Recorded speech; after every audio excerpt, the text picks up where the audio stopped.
It's time for another mystery beer. What's up, everybody? It's Ginger Yeti, and I'm checking in from home. As you know, if you watch my channel, I got to hang out with Nutmeg for a little bit down in Ashville when I was there on the Rituals of Hate tour. We were at the Orange Peel.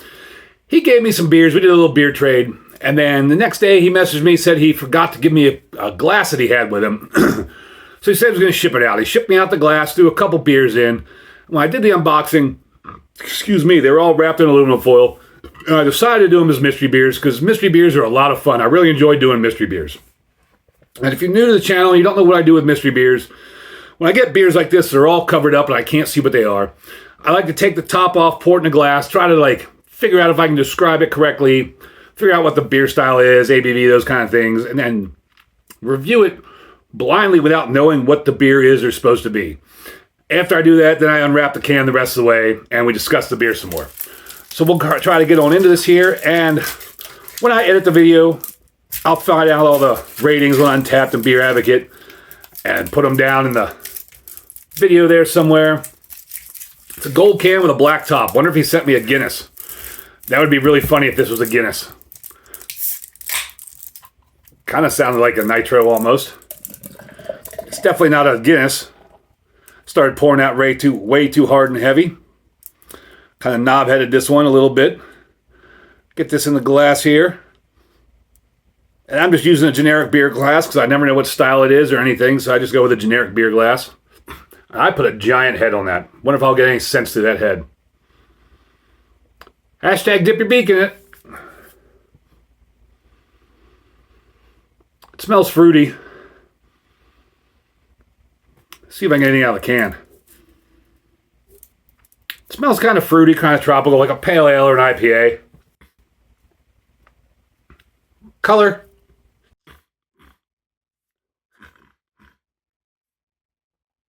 That's cloudy lemon yellow. A little bit of haze in there. Can't really see through it. About 2 fingers of white frothy head. Super, super micro bubble. Tightly compact, sorry. And it's just not going anywhere. That head is just sticking to the glass. Huh, I never noticed that before. There's like a little bump or ridge, defect in my glass here. Never noticed that before. Yeah, that's like kind of lemony, tropical fruit, hoppy kind of smell.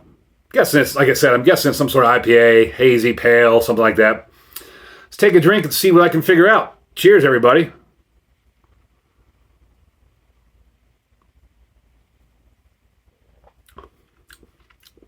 Tastes like cat piss.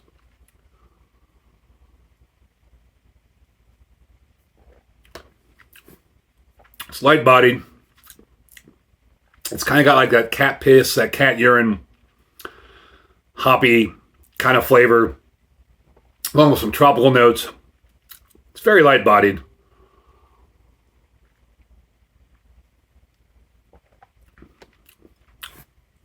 And when I say cat piss, it's just kind of like that dank, weedy.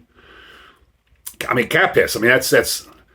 Sometimes you get some weed that smells like cat urine, tastes like cat urine. That's kind of what the flavor is in here. I don't know.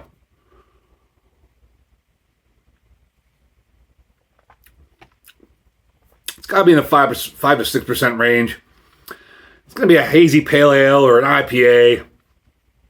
Just like a regular IPA maybe, or a hazy pale ale, or a hazy IPA. It's light-bodied, easy to drink. It is flavorful, and I don't mean like cat piss or cat urine in a bad way. That's just kind of like the best way I can describe that, like danky, earthy hop flavor. I'm guessing it's around 5-ish, 5.5-ish% ABV. It's not a bad little crushing beer. This would be a good burner beer if you want to get on like the hazy pale ale side of like crushing burner beers. I'd give it a horns up. I'd drink this again. This might be a beer that I would put, depending on the price point, in my rotation of just like burner beers, crusher beers. So let's see what it is. Wonder if it's going to be another crazy like movie beer can that I'm going to regret doing. It's a burial beer. Interesting. A little bit off there on the ABV. This is the stuff you will never have West Coast Style India Pale Ale. So it's India Pale Ale. Really cool artwork on here on this can. It's a Burial Beer Company, 6.8% alcohol by volume. They hid that well. I thought it would be 5 to 6%, 6.8, so it's a little above what I thought. There's a giant blurb on here. Let's see if I can read it without spilling beer everywhere.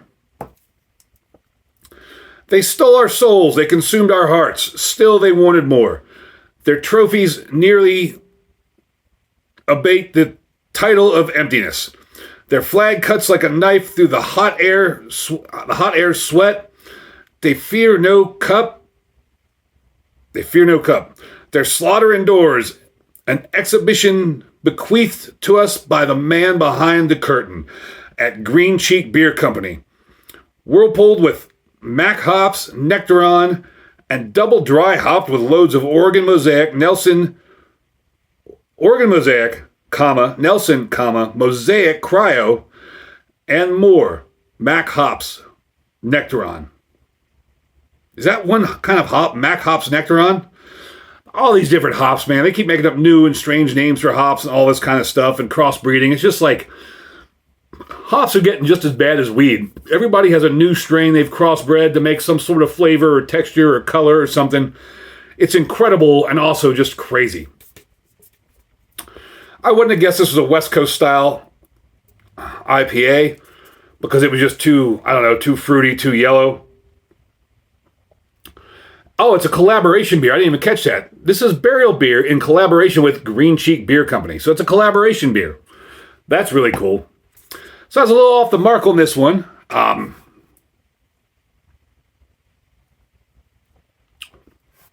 those hops, not surprised with that kind of danky, weedy, cat urine flavor. 6.8%, a little shocked at that. It's very light bodied. No indication of alcohol. After reading the can, I still stand with what I gave it originally blindly. It's a horns up. Thank you, Nutmeg to Palmetto. Really appreciate it. Super fun doing mystery beers like this. I really appreciate it. Love doing these kind of beers. It makes you really have to think about the beer and like concentrate on the flavors and the smells and what you can pick up to try to determine what the beer is. I said I was a little off on this one. I thought it was a hazy pale or maybe just a straight up IPA. Can says it's a West Coast, but then the description says it's double dry hop West Coast. So I would have never guessed that. And I was a little off on the ABV, like I said. But overall, it was pretty good. I think I did a pretty good job. What do you think? Let me know down below in the comments. Did I do a good job on this, or do you think I just completely screwed it up? Either way, if you made it this far in the video, really appreciate you watching. Thank you all very much. And as always, embrace the adventure.